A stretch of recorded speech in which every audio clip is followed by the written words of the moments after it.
Hey everyone, happy weekend. It is nearly 10:30 in the morning here Saturday. Got the weekend off, so that's good. This week, okay, so quick disclaimer, I didn't actually take any trades this week. I really wanted to capture the first 30 minutes. It was just not possible. Just with the work schedule starting at 4 a.m., market opens at 10:30 at night. I try to get the close, but between when I start at 4 a.m. and 5 a.m., there's quite a lot going on at Perth Airport, so I would call it very reckless for me to try and trade. I wouldn't be able to entirely focus. I drive at work, so it would be dangerous, reckless, just not. I would never do it live trading, so why do a demo trading? Because you really want the demo trading or the paper trading to simulate what you're doing live. So, and again, Monday night I get paid about 5 o'clock, so I won't be able to start live trading. But what I will try and do is ascertain whether or not I can execute a wire transfer to short trade. A quick disclaimer on that as well, it will be a very minimal amount of money. So, but if that doesn't go through, because Commonwealth Bank, I won't be changing banks either. So if that doesn't go through, and I'm hearing reports that that can happen, because they wouldn't let me pay with a credit card, because where it's based, they were like, no. So I'm like, okay, fair enough. That was concerning, to be honest. So, but again, I see the merit in live trading as well, and I've done about the exact same amount of trades I've done on my demo account with Forex. Forex is a little bit different. I hold positions on average for at least 8 days, which is very different to what I do with the stock trading here, which on average I would say would be around 5 to 7 minutes. I got to go through and see if there are analytics available, because I use my FX book, so I link my demo account with Forex to my FX book.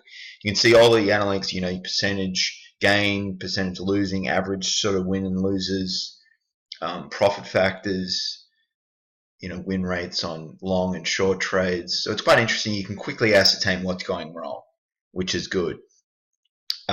It's similar, really. I mean, I take profits too early in Forex, and too early, way too early, probably even worse with the stock trading. I'm very scared, which isn't a bad thing, but if you just have a losing trade and you cut the loss quickly and you cut the winning trade too quickly, it's not going to work. You're going to be pretty stagnant.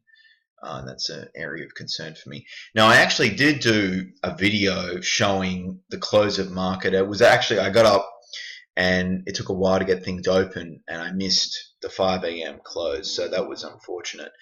But let's see what ended up happening. So I don't know what this means. What it means plus INF information. Is that what it's sort of saying? CPHI. I think I discussed this already. There weren't really many opportunities. I mean, that probably was a valid dip buy if that happened. Yeah, that happened in my little sweet spot, I'd call it. I sort of stay up for an hour and a half or so, because I do other things as well, and I understand the more charts you see, but I mean, typically a lot of this happens, so you're getting yourself extremely exhausted for no real reason. I mean, if I only traded, I would probably do that, and I would manage the sleep, among other things. But I do compete in sport competitively. I still sprint 100 meters, 200 meters. So I really enjoy that, and I find devoting yourself completely to something and being obsessed for me would be bad. So that's just my perspective. I understand a handful of students have thrived, and I respect that. But for me, no, that's not how I sort of want to approach things, to be honest. So what will happen for me is that I would get, mentally fatigued, and information just wouldn't be absorbed. So I spent 4.5 years at university. I have a master's in strength conditioning. I sort of understand how I learn, and it's important for you guys to realize that I understand. Tim says just watch all my stuff, which is all well and good, but trading, especially lower time frame trading, triggers the portion of your brain which is responsible for flight or fight response. So you have to be very confident in execution on the entry and then the exit, and you get that by practicing, by backtesting. It's like, you want to get better at golf. You don't watch someone playing golf. You play golf and you get better at golf. So when you just say, watch the video lessons, that's all well and good for understanding from a fundamental perspective. But I know a trader worth $370 million, and what he told me was backtest, backtest, backtest, not just watch stuff. Okay, so you guys have to understand that it's not really talked about, the backtesting. It's just like, and I would strongly recommend understanding the fundamentals of price action is extremely important. When it comes to stocks, it's a little bit different than Forex, because you have to understand really what's driving things, because any minor news event or PR, especially if you're trading the 1 minute time frame, is going to really dramatically affect things. So I'm on the 4 hour with Forex, and to move things significantly requires a great deal of news and a major event happening. So I have a wide stop loss and things like that. So you need to sort of understand like when to get in, when to get out, and that just comes with practice. I'm learning the most by looking at the chart. So the issue, like people in different time zones, such as myself, will find that it is challenging to actually, if you do work a day job, and I really wish I did this in my 20s, when I was just graduated and I had a year to sort of work a little bit here and there, and I was living at home still, but you can't live your life in regret. But what I will tell people is, and I've looked into backtesting for stock trading, and it's a little bit different than Forex. Forex is very pattern driven because there's a lot of ebbs and flows, because that's just the nature of the beast, and there's so much liquidity there. What I will tell you, do not trade lower time frames, because there is a great deal of manipulation. Even regulated brokers can do things. They can slip you, with executing, especially if you, using big lot sizes. But the backtesting really does help. So, and I'm learning with the demo account, what I'm using for stocks and traders. That's where I'm learning the most. So I'm focusing on just dip buys. I was doing a little bit of breakout stuff, but I'm finding that the dip buying makes the most sense. So I've referred to the video lessons there, and then you've just got to be watching the charts when things are happening. And my issue is my work schedule is just so crazy. It's just like, this week on average has been 3 hours of sleep each night, and oh man, I need someone to sponsor me for some sort of coffee. There's a cold brew that I drink. That's really good, especially in the morning, because it's warmer here in Perth. So, but again, guys, apologies for that rant, but I just sort of want to get it out there and promote things. You've got to sort of understand price action, and from that, you've got to see the charts developing.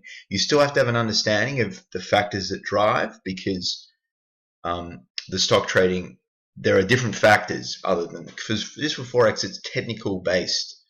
Okay, so and I've understood Forex and how it works via the back testing, understanding price action, and I feel it's helped here.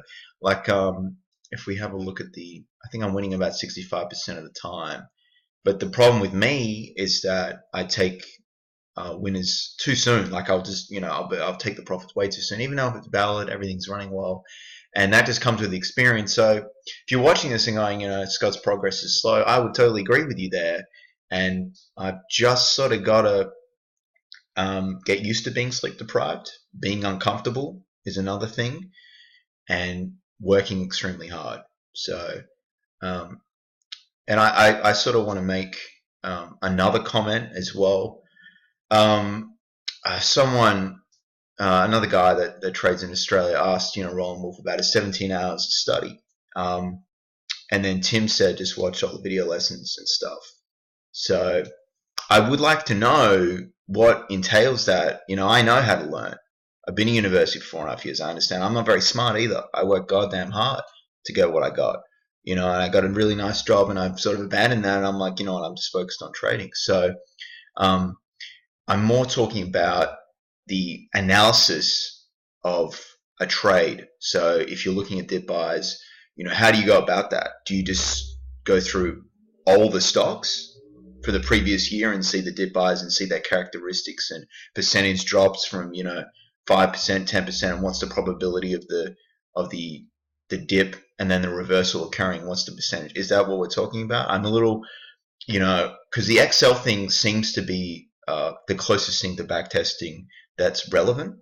So I need to sort of start doing that, and that's going to take a lot of time, but I think it's going to help me and gain confidence.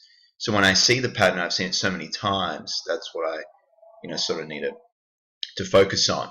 So I'm more about narrowing down my learning, and you're just going to see a lot of dip buying and the focus on that. So if there's less trades, I do apologize, but I'm still very raw and new to this concept. So um, what I will say, just from so far my experience, and I think it's about 6 months now. Yeah, it is actually 6 months. Yeah, it was a Friday night, early July. So it's 6 months. And what I've learned the most is it's so easy to be overwhelmed, okay, by how much material you get provided, which is a good thing. But if you're so raw and basic, you don't really understand things. It's just try and watch as much as you can, and then if something makes sense to you, look into that in a little more detail and then start paper trading. I would really strongly recommend not going into live trading straight away. I understand that everyone's sort of thinking emotional, psychological, you've got to get used to handling positions. But if you really have no idea, you're just going to throw money in the toilet. It's just, and I know very successful traders, and they all say paper trade, backtest, paper trade, get confidence, then go into it. The thing with losing traders, and it's 90+%, is that they're not patient, they're not disciplined, they want to make quick money. They don't want to put any work into it. So you've got to go against that and go down the successful route of traders. And that's what I've found has really helped me. So I didn't realize it has been 6 months, but yeah.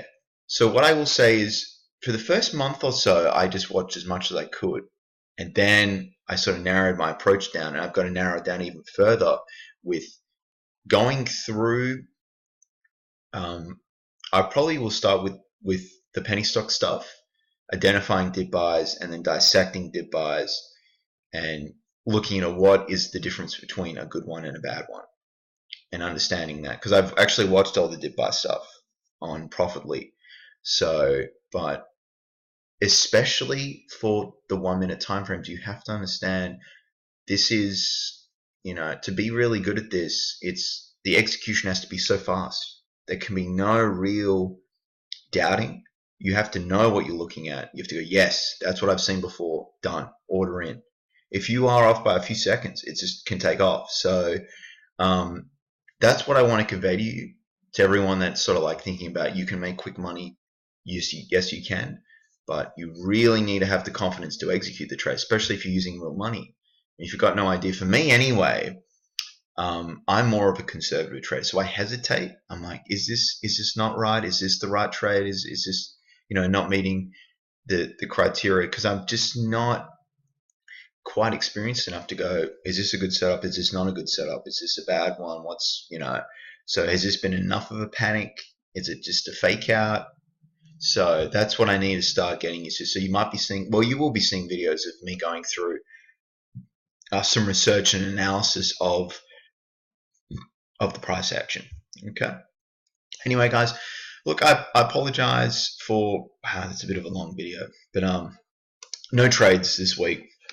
My last trade was ABWN, which was made on the 26th. So that is going to conclude things, guys. I appreciate you watching it.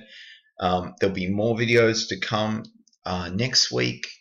Man, it's night shift. So what I'm going to do is it's going to be challenging for me to trade, but during the day I'm going to upload videos of me going through various setups and dissecting them and putting things in Excel and going over that. I've never really done that before, and it's going to be challenging for me, but I'm going to do it. I'm going to be showing everything, and I will, on Monday, I'll go through how Short Trader went, whether or not the wire transfer worked. If it doesn't work, I'll be going to a US broker with a smaller account, so there will be PDT in place.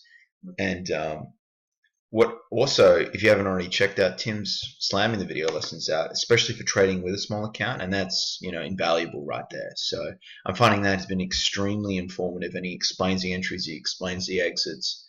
So yeah, that's the conclusion, guys. Anyway, thank you for watching. Have a great day. Bye for now.